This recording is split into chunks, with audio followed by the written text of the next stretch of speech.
Bonjour à tous, aujourd'hui un des plus grands chefs militaires de l'histoire, Hannibal.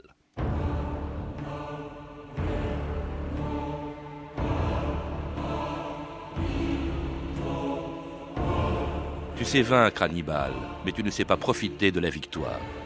Maharbal, commandant de la cavalerie carthaginoise.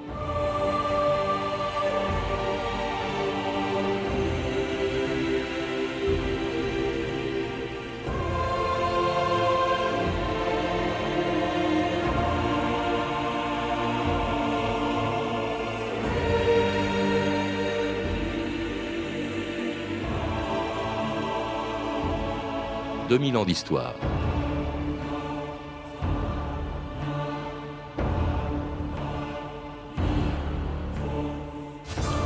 Hannibal vivait en exil depuis des années quelque part en Bithynie, dans l'actuelle Turquie, quand il apprit que sa maison était encerclée par des soldats.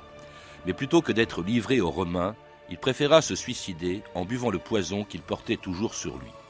C'était la fin à 63 ans d'un des plus grands capitaines de l'histoire, mort en 183 avant notre ère, la même année que son pire ennemi, Scipion l'Africain. Scipion, Hannibal, deux hommes qui, il y a 22 siècles, ont tenu entre leurs mains le destin du monde antique.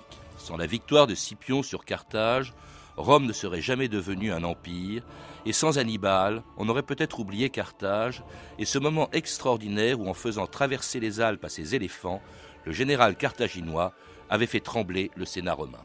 Je vous le répète, c'est seulement un fou ou un imbécile qui peut tenter de traverser les Alpes avec des milliers de soldats et un troupeau d'éléphants. Écoutez! Écoutez! Silence! Hannibal est en train de passer les Alpes. Nos garnisons sont partout en fuite. Rutanius connaît bien ces montagnes, il retardera la marche du Carthaginois. Les Carthaginois! Voilà les Carthaginois! Eddie Driddy, bonjour. Bonjour.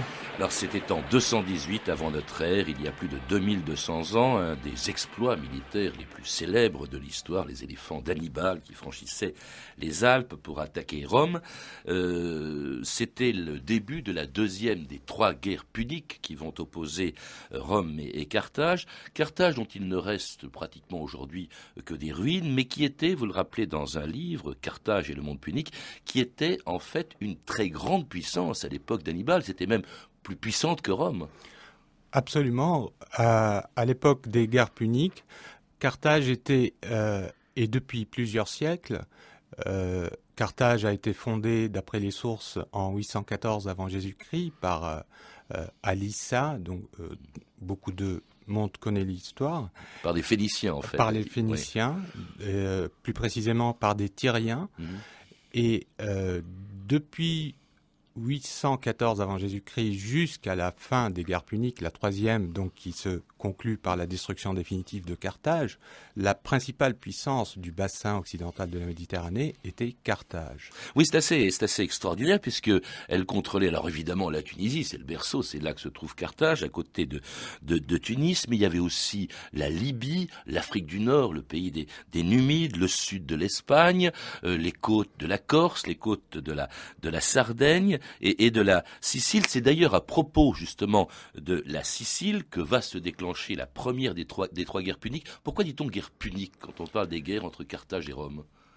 Ça traduit tout simplement en fait le point de vue qui nous est parvenu, car malheureusement nous ne disposons pas de sources directes carthaginoises, donc phéniciennes ou puniques, nous parlant de ces guerres. Et donc pour les Romains, ce sont les guerres puniques. Les Romains attribuent donc nomment les guerres qu'ils ont menées du nom de leurs ennemis. Les puniques, qu'ils appelaient comme ça. Voilà. Alors, c'est la première, cette première, elle se déclenche à cause de la Sicile. En réalité, Carthage possédait la Sicile, Rome convoite la Sicile, et c'est la raison de cette première guerre punique qui va durer 23 ans, et à l'issue de laquelle, malgré les succès du général carthaginois Hasdrubal, le père de Hannibal dont nous allons parler, eh bien, les Romains ont fini par l'emporter, essentiellement grâce à leur flotte, Eddie Driddy.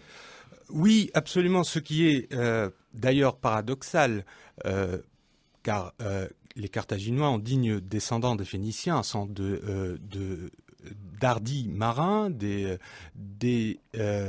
L'empire de Carthage a été construit sur la maîtrise de la mer. Et au cours de cette première guerre punique qui se déclenche en fait en raison de mercenaires mamertins, donc qui étaient réfugiés à Messine et qui, pour se débarrasser de la garnison carthaginoise qui contrôlait Messine, font appel aux Romains, qui trouvent là une occasion inespérée de mettre un pied en Sicile, et c'est le début de cette troisième guerre punique. Alors cette première guerre punique, cette première se termine donc effectivement à ce moment-là. À ce moment-là, donc le fils de Hannibal, le fils d'Asdrubal, d'Hamilcar, d'Hamilcar, oui, va et il n'a que 9 ans. Hannibal, dont nous allons parler, il n'a que 9 ans, et alors, mais il est élevé, dit-on, par son père dans la détestation des Romains. Il y a ce fameux serment qu'on attribue à Hannibal alors qu'il était tout jeune et qui aurait dit: dès que j'en aurai l'âge, j'irai sur terre et sur mer pour chasser les Romains par le fer et par le feu. Rien ne pourra m'en détourner, ni les dieux, ni le traité qui interdit la guerre, ni la haute barrière des Alpes. Est-ce que c'est vrai cette haine qu'aurait eue Hannibal pour les Romains très jeune? Oui, tout à fait. Et là aussi, nous touchons encore une fois un point particulier lorsqu'il s'agit de parler d'Hannibal et de Carthage de manière plus générale, c'est que nos sources sont pratiquement univoques, elles sont latines, donc de langue latine ou grecque, mais pro-romaine.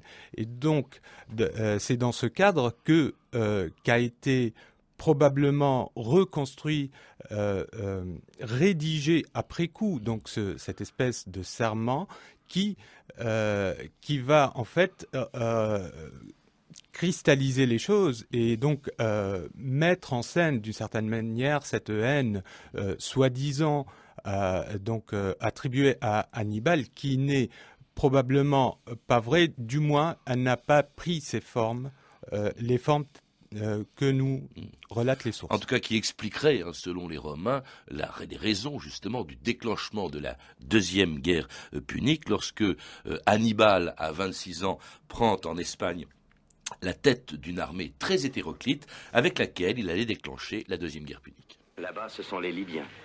Là, les Numides. Au fond, les Ibères, les meilleurs cavaliers du monde.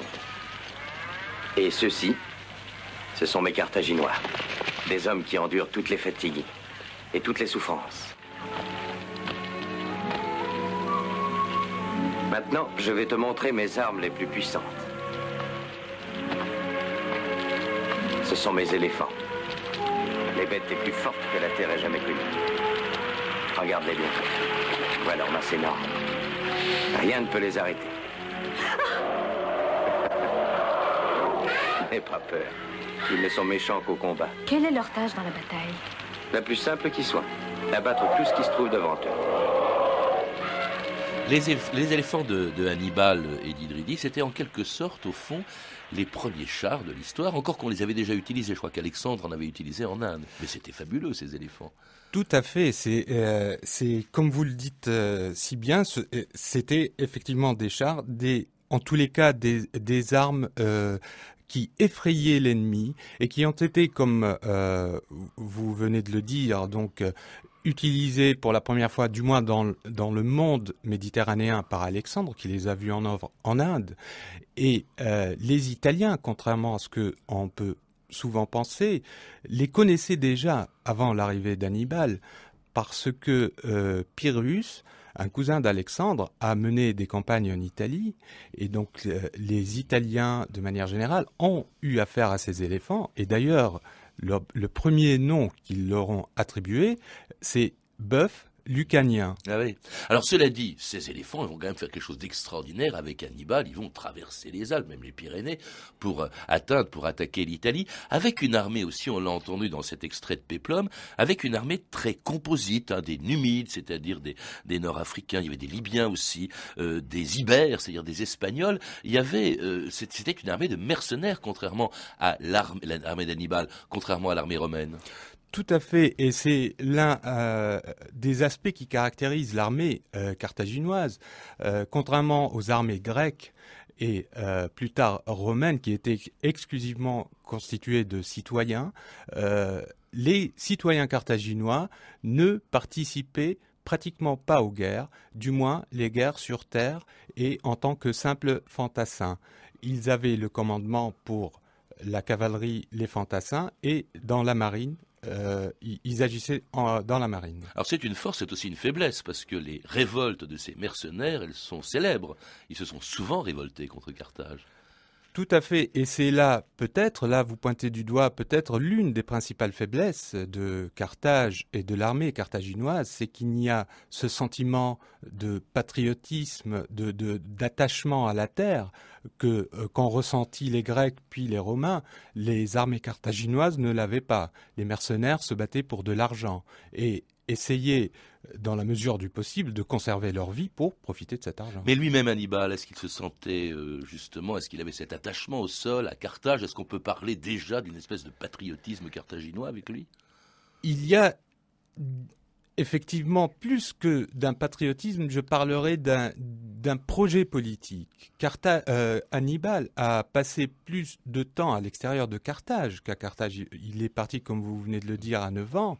Il y est retourné pour 5-6 ans, mais le reste de sa vie s'est passé ailleurs qu'à Carthage. Et donc il y avait plutôt ce projet politique qui l'animait plus que cet attachement au sol. Alors ce projet politique qui consiste à aller porter la guerre jusqu'en Italie, ça commence en Espagne à propos d'une ville qui s'appelle Sagonte, qui était une alliée de Rome.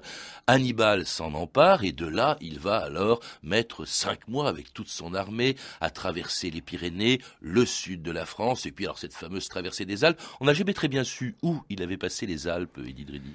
Effectivement, le trajet est encore peu précis, mais nous savons en tous les cas, d'après les dernières recherches, qu'il a traversé le Rhône au niveau d'Orange et qu'il a traversé les Alpes vers le mont Cenis. Il a probablement débarqué de l'autre côté des Alpes sur les hauteurs de Turin. Et il a probablement traversé Turin. Ça avait beaucoup intrigué quelqu'un qui les a traversés à plusieurs reprises, qui était Napoléon, qui était évidemment fasciné par le personnage de Hannibal. Alors, il dévale justement dans le nord de l'Italie. C'est pas encore Rome. À l'époque, c'était les Gaulois. Rome ne contrôle en fait à l'époque que les 2/3 sud au fond de la botte italienne, c'est tout.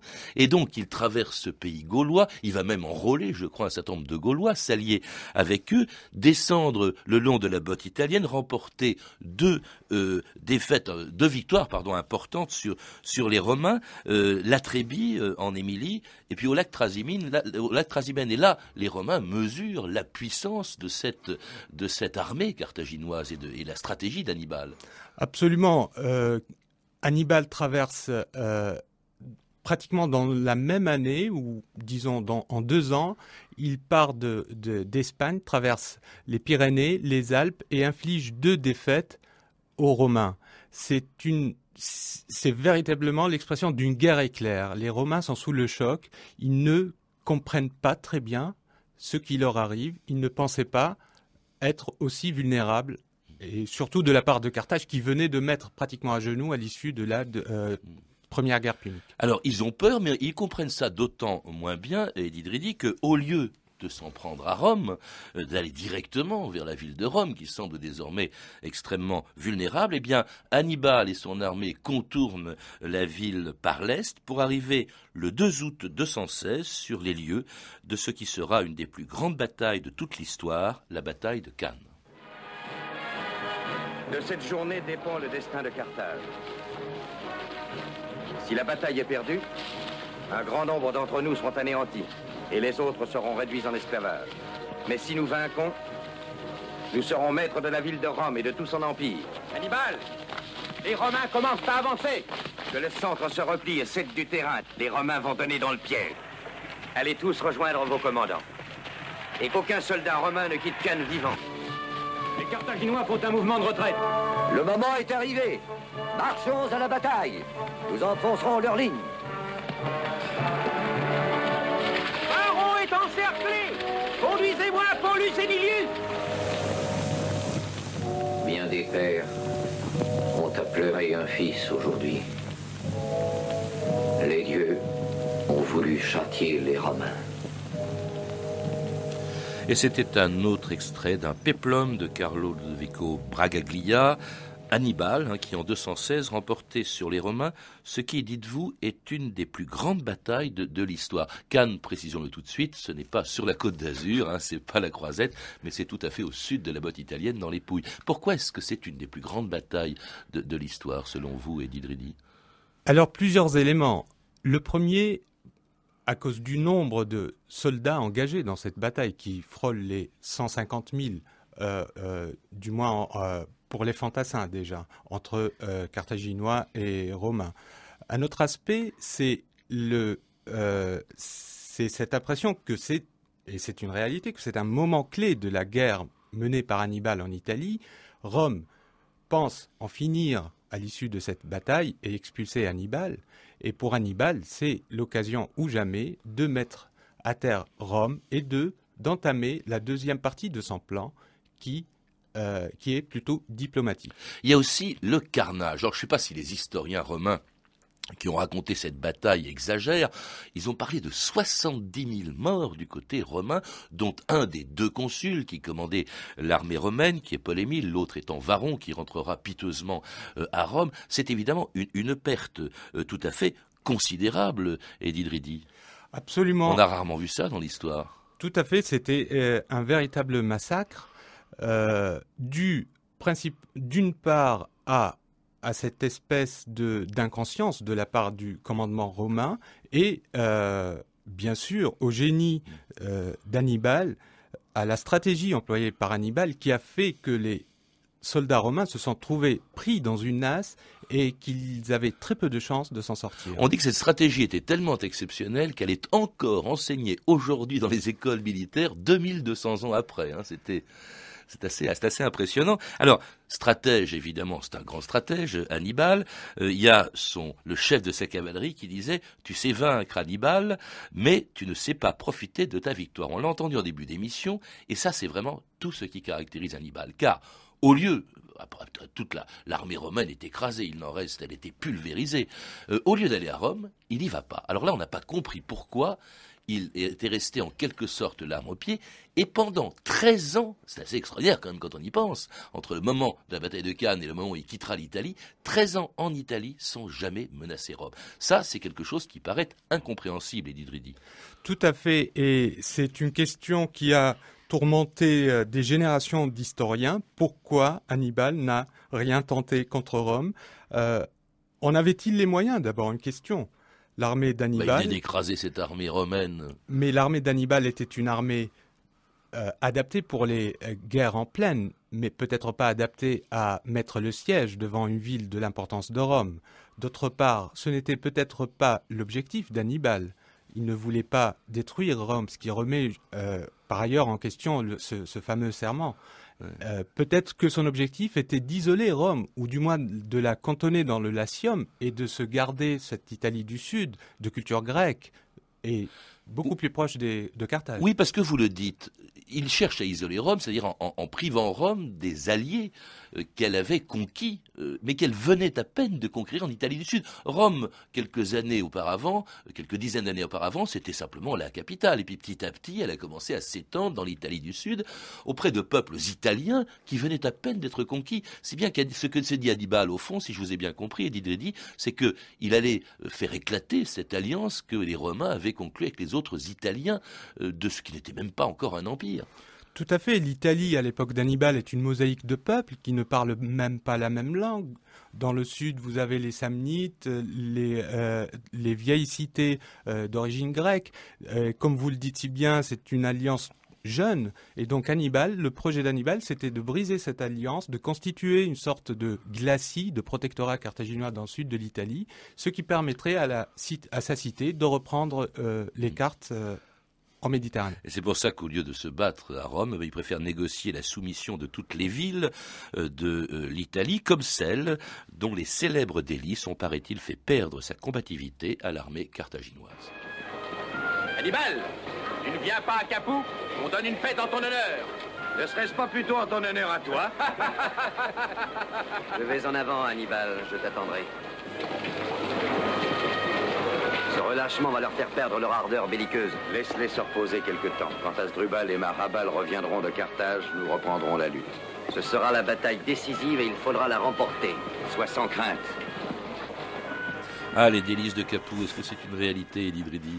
Oh, j'ai des doutes. Ce qui est certain en tous les cas, c'est que cette période d'inactivité, d'inaction peut-être forcée, n'a pas fait du bien à l'armée carthaginoise. Alors, d'autant plus que à cette époque-là, eh bien, Hannibal, les Carthaginois à Carthage, là-bas en Tunisie, semblent l'avoir totalement oublié et même l'avoir en quelque sorte abandonné. Il se retrouve tout seul, pratiquement sans renforts qui sont envoyés par Carthage. On n'est pas tellement d'accord sur la poursuite du conflit. Je crois qu'il est un peu abandonné par les siens, par son pays, par sa patrie, Elie Dridi.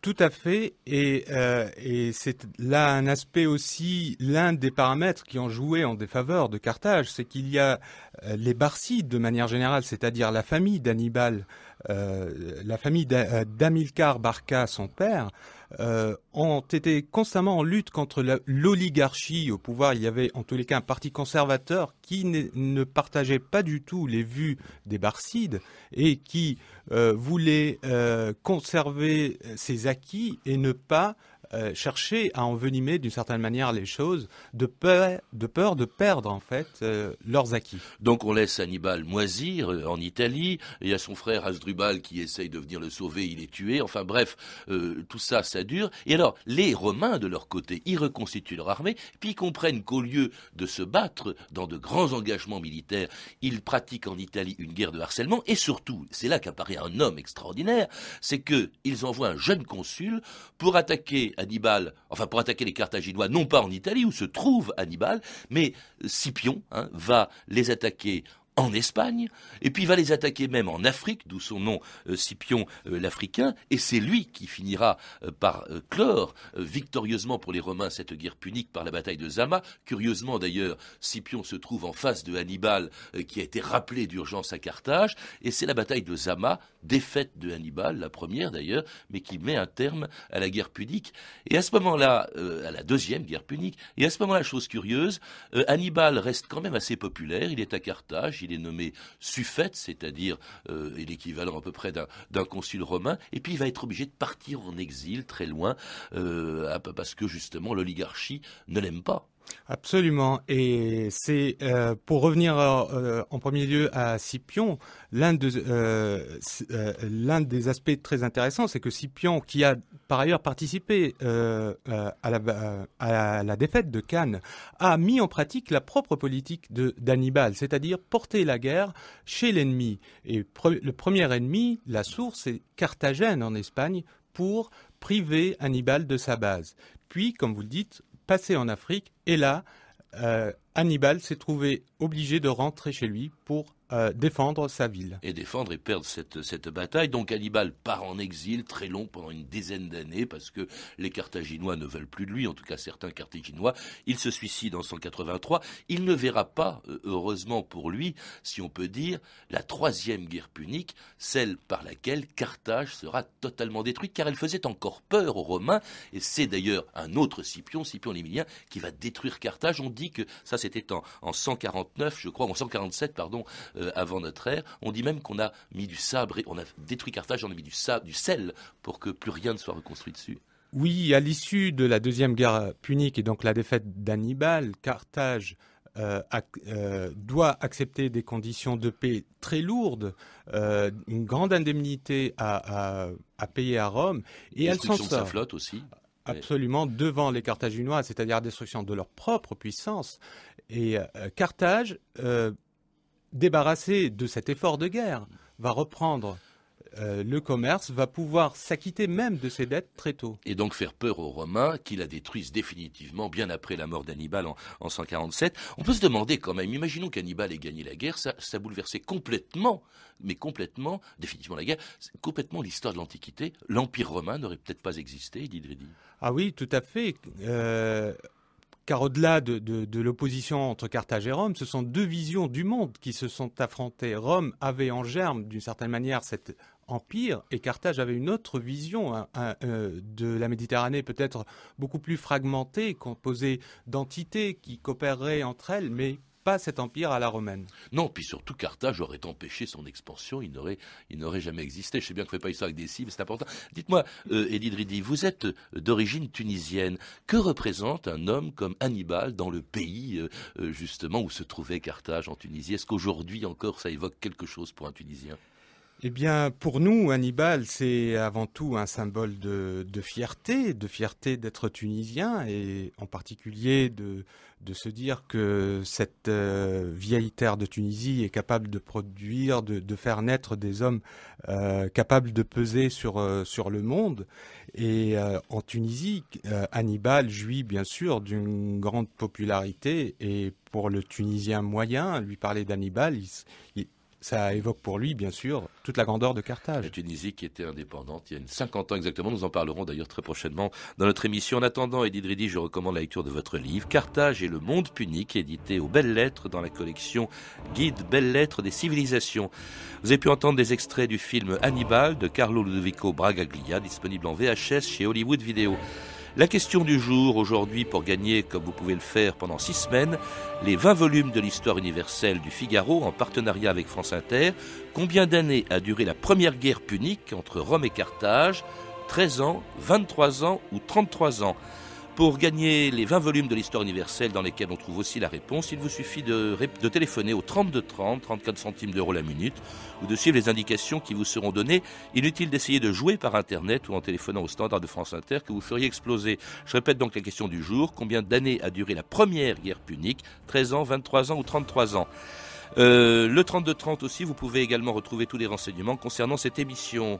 C'était 2000 ans d'histoire, la technique Patrick Henry et Sophie Moreno, documentation Claire Tesser, Claire Destacan et Mathieu Ménocine, réalisation de Anne Kobilac.